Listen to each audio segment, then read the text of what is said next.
விழுப்புரம் மாவட்டம் திருவக்கரையில் வானூர் வடிவாம்பிகை உடனுறை சந்திரமௌலீஸ்வரர் கோவில் சித்திரை திருவிழா கடந்த 14ஆம் தேதி துவங்கியது. இக்கோவில் தொண்டை நாட்டு சிவத்தலங்களில் 30வது தலம் மற்றும் திருஞான சம்பந்தரால் பாடல் பெற்ற சிறப்பு வாய்ந்தது. இங்கு சித்ரா பௌர்ணமி ஜோதி தரிசன விழா சிறப்பாக நடைபெற்றது. திரளான பக்தர்கள் கலந்து கொண்டு அம்மனை தீபம் ஏற்றி வழிபட்டனர்.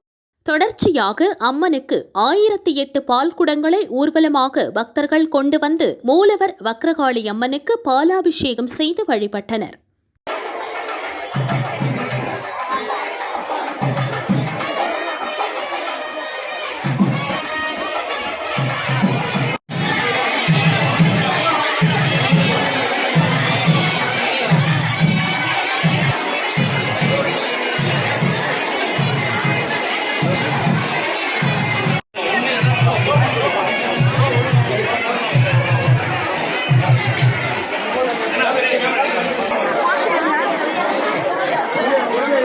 No.